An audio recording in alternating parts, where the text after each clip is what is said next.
بسم اللہ الرحمن الرحیم الحمد للہ رب العالمین والصلاة والسلام علی سید المرسلین وعلی آلہ وصحبہ اجمعین۔ آج ہمارے سلسلہ کلام میں ندائے ربانی پہ جو نداءات ہیں جو اللہ کی طرف سے ہمیں پکاریں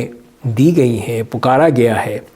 اس میں سے 8ویں ندا کی بات کریں گے، اور اس میں جو ارشاد باری تعالیٰ ہے بعد اعوذ باللہ من الشیطان الرجیم یا ایہا الذین آمنوا لا تبطلوا صدقاتکم بالمن والأذى كالذي ينفق ماله رئاء الناس ولا يؤمن بالله واليوم الآخر فمثله كمثل صفوان عليه تراب فأصابه وابل فتركه صلدا لا يقدرون على شيء مما كسبوا والله لا يهدي القوم الكافرين۔ یہ آیت ہے سورہ بقرہ کی آیت نمبر 264۔ تو یہاں پہ جو ارشاد باری تعالیٰ ہے کہ یا ایہا الذین آمنوا، اے وہ لوگو جو ایمان لائے ہو، لا تبطلوا صدقاتکم بالمن والأذى، کہ اپنے صدقات کو برباد مت کرو احسان جتا کر، تکلیف دے کر۔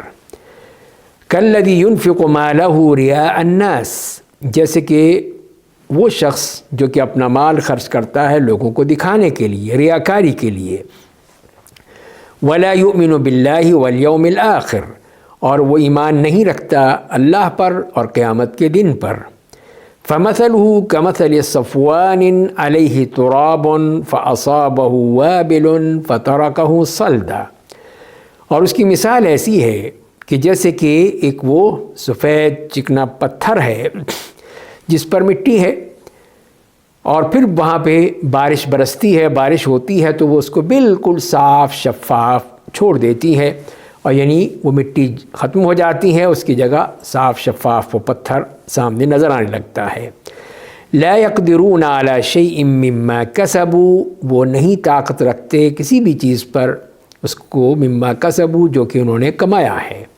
واللہ لا يهدي القوم الكافرین، اور اللہ تعالیٰ کافر قوم کو ہدایت نہیں دیتے۔ تو یہاں پر جو کہا گیا ہے وہ انفاق فی سبیل اللہ کی جو بھی کرتا ہے، اور اس کا مقصد اگر اللہ کے لیے ہے تب تو وہ اللہ تعالیٰ قبول کرے گا، لیکن اس کے لیے ایک رکاوٹ ہے، اس کا بیان کر دیا گیا ہے کہ اگر وہ رکاوٹ بھی ہو گئی تو پھر وہ صدقہ قبول نہیں ہوگا، بلکہ کیا ہوگا؟ باطل ہو جائے گا۔ اسی لیے لا تبطلوا صدقاتکم، اپنے صدقوں کو باطل مت ہونے دو، خراب مت ہونے دو، تباہ مت ہونے دو۔ تو اسی لیے پھر وہ چیز ختم ہو جاتی ہے، اور اس کے لیے 2 وجہیں بیان کی ہیں قرآن کریم میں۔ ایک تو یہ ہے کہ احسان جتانا، من جسے کہا گیا ہے، اور ایک تو یہ ہے کہ آدمی من کا معاملہ کہ وہ بالفعل یہ کہے کہ دیکھو میں نے تمہارے لیے یہ کچھ کیا، میں نے وہ کچھ کیا، اور پھر وہ اس سے مطالبے کرتا ہے، اس سے کچھ چیزیں حاصل کرتا ہے، اس سے کوشش کرنے لگتا ہے، اور اس طرح کر کے وہ اس سے کچھ نہ کچھ اس کو مجبور کر دیتا ہے، اور اس طرح وہ اس سے بہت کچھ حاصل کر لیتا ہے، اس لیے کہ میں نے احسانات کی ہیں تم پر تو تم بھی مجھے دو، پھر اب کچھ کرو۔ تو وہ عملاً اس سے پھر وہ کچھ نہ کچھ وہ اس کو تنگ کرتا رہتا ہے، اس سے کھینچتا رہتا ہے۔ دوسری شکل ہے کہ زبانی، کہ وہ بھی کہ دیکھو میں نے تمہارے ساتھ یہ کیا، میں نے یہ کیا، میں نے تمہیں یہ دیا، میں نے وہ دیا، اور اس طرح کر کے وہ زبانی ہی اسے ہمیشہ اپنے احسان جتاتا رہتا ہے۔ تو یہی چیز جو ہے یہ غلط ہے، اسی کو قرآن نے منع کیا ہے کہ اس طرح احسان جتانا اور دوسرے کو پریشان کرنا، دوسرے کو ظاہر ہے کہ وہ ایک احسان کی وجہ سے چپ رہے گا، خاموش رہے گا، اور دوسری پھر وہ بات جو ہے وہ جو فرمایا گیا کہ منن ولا اذى، تکلیف، ضرر دینا، اس کو پریشان کرنا، چاہے اس کے ویسے ہی یا اس کے جسمانی طور پر یا کسی اور مسئلے میں، اس کو اس طرح ہمیشہ پریشان کرتے رہنا کہ کہیں اس سے کوئی چیز لے لی، اس سے پھر واپس نہیں کرنی، وہ تو میرا احسان مند ہے اس لیے اسے کچھ نہیں ہوگا، وہ نہیں مانگے گا، یعنی اس کو تکلیف دینا، یہی اذیت دینا ہے کہ جب اس کو بار بار کہتا رہے گا تو وہ پھر ضرور اس کو اذیت ہوگی، تکلیف ہوگی کہ یہ مجھے ہمیشہ لوگوں کے سامنے پریشان کرتا رہتا ہے، مجھے ذلیل کرتا ہے، تو لہذا اس کے ہاں کہاں محبت رہے گی، کوئی تعلق نہیں رہے گا، وہ اس کو پسند نہیں کرے گا۔ تو لہذا پھر یہ ریاکاری جو ہے وہ بہت ہی برا معاملہ ہے، اور یہ اس کے ساتھ تکلیف دینا، اذیت دینا، تو یہ معاملہ جو ہے اس میں بتا دیا ہے کہ یہ چیز جو ہے پھر انسان کے اعمال کو تباہ کر دیتی ہیں، برباد کر دیتی ہیں۔ اور اسی میں پھر وہ جو بتایا گیا ہے کہ اس کی طرح جو کہ ریاکاری کرتا ہے، دکھانے کے لیے وہ کرتا ہے، تو یہ ریاکاری ایک تو ہوتی ہے کہ انسان جسمانی طور پر ہے کہ وہ اس طرح اپنے آپ کو ظاہر کرے کہ وہ بہت عبادت گزار ہے، بہت ہی ہے بڑی، وہ چہرے پہ اس کے پلاہٹ آ چکی ہے، جسم کمزور ہو چکا ہے، چلنا اسے ہوا نہیں، لیکن پھر بھی وہ مسجد بھی آتا ہے لوگوں کو دکھانے کے لیے، کرنے کے لیے کہ اس کے اوپر بہت ہی اللہ کا خوف طاری ہے، حالانکہ ایسا نہیں ہوتا، لیکن وہ دکھانے کے لیے کرتا ہے۔ دوسرا طریقہ یہ ہے کہ آدمی لباس پہن کے ایسا کہ اگر وہ کوئی خاص لوگوں کو پسند کرتا ہے تو ان کا لباس پہنے، اگر علماء کو پسند کرتا ہے تو علماء کا لباس، انہی کی طرح کے جبہ ہے، عمامہ ہے، اور پتہ نہیں کیا کچھ ہے، وہ پہن کے سمجھتا ہے کہ میں بہت بڑا عالم دین بن چکا ہوں، جبکہ ایسا نہیں ہوتا۔ اور تیسری شکل یہ ہے کہ زبانی ہے، جیسے کہ لوگ جیسے علم ہیں وہ لوگوں کو واعظ و نصیحت کرتے ہیں، لوگوں کو اچھی باتیں بتاتے ہیں، تو وہ بھی یہی لگا رہتا ہے کہ جیسے کہ میں بھی بہت بڑا عالم دین ہوں، اپنے آپ کو اس طرح ظاہر کرنا اپنی تقریروں میں، اپنے لیکچرز میں، اپنے خطبوں میں، کہ لوگ جو ہیں اس کو سمجھیں کہ یہ بہت بڑا علامہ ہے۔ تو یہ چیز جو ہے، اور چوتھی شکل ہو سکتی ہے جو کہ عمل سے، اپنے فعل سے، کہ لوگوں کو دکھانے کے لیے اگر مسجد میں ہیں تو لمبی لمبی نمازیں پڑھ رہے ہیں، بڑے خشوع و خضوع سے پڑھ رہے ہیں کہ لوگ دیکھیں گے تو کہیں گے کہ کتنا یہ نیک آدمی ہے، کتنا خشوع و خضوع سے نماز پڑھتا ہے، اپنے رکوع میں، سجود میں، اور بھی جتنی بھی نیک اعمال ہیں، کہیں روزے کا معاملہ ہے، حج کا معاملہ ہے، صدقات و خیرات کا معاملہ ہے، لوگوں کو دکھا کے، اور آج کل کے زمانے میں کہ جو اس کی ویڈیو بنے گی، پھر اس کو ڈسپلے کیا جائے گا، اپلوڈ کیا جائے گا کہیں کسی بھی سوشل میڈیا پہ، کہ دکھانے کے لیے کہ دیکھو میں نے کتنے بڑے بڑے کام کیے ہیں۔ اور اسی طرح پھر پانچویں چیز یہ ہو سکتی ہے ریاکاری میں کہ لوگوں کو دکھانے کے لیے کہ دیکھو میرے کتنے بڑے لوگ میرے ملنے والے ہیں، میرے تعلقات ہیں، میرا بہت اثر رسوخ ہے، تو ان کو بلاتا ہے اپنے گھر میں، بلا کے لوگوں کو دکھانے کے لیے کہ میرے گھر میں اتنے بڑے بڑے لوگ آتے ہیں۔ تو یہ چیزیں جو ہیں اسی بات کی غماز ہوتی ہیں کہ وہ یہ دکھانا چاہتا ہے کہ میں، تو لہذا پھر وہ اس کے لیے جو فرمائیں کہ کالذی ينفق مالہ رئاء الناس، کہ جو اپنا مال اس طرح کرتا ہے کہ لوگوں کو دکھانے کے لیے، ملتا کیا ہے اس کو؟ کچھ بھی نہیں۔ تو یہی اسی طرح ہے کہ جو من اور اعضاء کرتا ہے اس کو بھی کچھ نہیں ملتا۔ تو دونوں ایک ہی طرح کے ہیں کہ جو اس کو دکھا کر یا ریاکاری کر کے یا احسان جتا کے کرتا ہے اس کو کچھ نہیں ملتا، اللہ کے ہاں سب ختم۔ دنیا میں مل جائے، اللہ کے ہاں کچھ نہیں ملے گا۔ اس طرح ریاکار کا معاملہ ہے کہ وہ بھی ہے کہ اس طرح کرنے کے ساتھ ساتھ پھر وہ چاہتا ہے کہ لوگ میری تعریفیں کریں، مجھے اچھا سمجھیں، اور میری جو ہے بہت ہی شہرت ہو جائے۔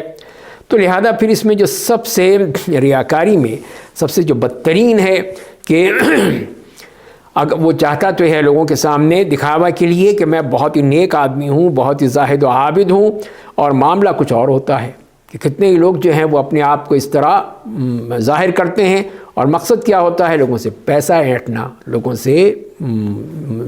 آسانیاں لینا، لوگوں سے چیزیں لینا اور اپنے کام کروانا، جبکہ وہ نہ کوئی زہد ہے، نہ عبادت ہے، نہ کچھ اور ہے، صرف یہ ہے کہ لوگوں کو ایکسپلائٹ کرنے کے لیے، لوگوں سے فائدہ اٹھانے کے لیے وہ یہ اظہار کرتا ہے۔ اسی طرح پھر وہ شخص بھی جو کہ کسی بات کا الزام ہے اس کے اوپر، لیکن وہ چاہتا ہے بڑی اپنی مسکینی اور بڑی اپنی عاجزی دکھانے کے لیے کہ نہیں میں ایسا کام کر ہی نہیں سکتا، میں تو ہوں ہی نہیں، میں تو یہ ہوں، میں تو وہ ہوں، اور وہ اپنے آپ کو اس پہ اظہار کر رہا ہے۔ تو یہ چیز بھی وہی ریاکاری میں ہی آ گئی ہے کہ اس میں کر رہا ہے۔ اور تیسری وہ چیز ہے کہ کسی خاص مقصد کے لیے اس نے کوئی نوکری لینی ہے، کہیں کوئی رشتہ دیکھنا ہے، یا کہیں پیسے کا معاملہ ہے، وہاں پہ پھر وہ کوئی نہ کوئی کوشش کرتا ہے کہ اپنے آپ کو اس طرح پیش کرے کہ وہ اس معاملے میں سب سے زیادہ اہل ہے، اس منصب کے لیے بھی، اس مقام کے لیے بھی، اس رشتے کے لیے بھی، اور جب کہ ایسا نہیں ہے، جھوٹ کے ذریعے سے، غلط شہرت کی بنا پر اس طرح کر کے وہ اپنے آپ کو اس سے ظاہر کرنا چاہتا ہے۔ اور ابھی جیسے ہم نے بات کی کہ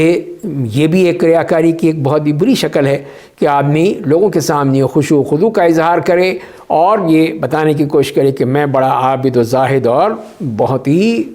خشوع و خضوع سے نماز پڑھنے والا ہوں، عبادت کرنے والا ہوں، بڑا میرا قرب ہے، میں اللہ کے ہاں میرا تعلق ہے، یہ ہے وہ ہے۔ تو یہ سب چیزیں ظاہر کرنا، تو یہ سب جو ہیں اللہ تعالیٰ کے ہی غضب کے مستحق بن جاتے ہیں، اس لیے کہ انہوں نے کوئی بھی کام جو ہے وہ اللہ کے لیے نہیں کیا، صرف مقصد ان کا اپنی ذات ہوتا ہے، اپنی ذات کو ہی حاصل کرنے کے لیے، دکھاوے کے لیے کرتے ہیں۔ تو اس سے معلوم یہی ہوا کہ یہ کہا گیا کہ لا تبطلوا اعمالکم، اپنے اعمال برباد مت کرو۔ تو اس کا مطلب یہ ہوا کہ جو بھی اس طرح احسان جتاتا ہے یا کسی کو اذیت دیتا ہے، اس کے عمل کا کوئی فائدہ نہیں ہوتا، عمل برباد ہو گیا۔ نمبر 2 یہ ہے کہ اعمال اگر ریاکاری کی صورت میں کیے جائیں، کسی بھی مقصد سے کیے جائیں، تو وہ اعمال اللہ کے ہاں قبول نہیں ہوں گے، ان کے منہ پر دے مارے جائیں گے کہ جس سے تم چاہتے تھے جاؤ اس سے لے لو، میرے پاس تو کچھ نہیں ہے تمہارے لیے، اس لیے کہ تم نے میرے لیے کیا ہی نہیں، کہ عبادت بھی کی تو میرے لیے نہیں کی، وہ تو دکھاوے کے لیے کی تھی۔ تو لہذا جو تم نے خیرات کی، تم نے اپنے آپ کو حاتم طائی بنا کے پیش کیا، تو تم نے لوگوں کے لیے کیا کہ تم نے اس سے اپنی سیاست چمکانی ہے، اپنے ووٹ لینے ہیں، تمہارا کوئی مقصد نہیں ہے کہ تم اللہ کے لیے کر رہے، تو وہ بھی ختم ہو جائے گا۔ تو یہ ریاکاری، یہ سب سے، تو اسی کی مثال دے کے بتا دیا، مثال دے کے بات واضح ہو جاتی ہے کہ جیسے کہ وہ کسی بھی پتھر پہ، کسی بھی جگہ پہ، وہ کوئی مٹی ہے، کوئی اس پہ چیز ہے، جیسے ہی پانی آئے گا، بارش آئے گی، سب کچھ بہہ لے جائے گی، کچھ نہیں ملے گا۔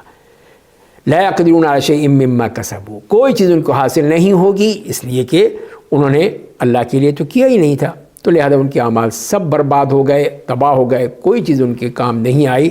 تو یہی وہ نتیجہ ہے کہ جو آدمی ایک تو احسان جتلانا، تو اسے اذیت دینا، تو اسے ریاکاری کرنا، یہ تینوں اعمال جو ہیں وہ انسان کے اصل مقصد جب نہیں ہے تو اس عمل کو برباد کر دیتے ہیں، وہ عمل باقی نہیں رہتا۔ اللہ تعالی ہمیں ان تینوں چیزوں سے بچنے کی توفیق عطا فرمائے، اور جو بھی اللہ کی راہ میں خرچ کرنا ہو وہ صدق نیت سے کرنا چاہیے، خلوص کے ساتھ کرنا چاہیے، تو اسی کا ہی فائدہ ہوگا، وہی چیز جو ہے اللہ کے ہاں بہت بڑا اجر و ثواب کا باعث بنے گی۔ وآخر دعوانا ان الحمد للہ رب العالمین۔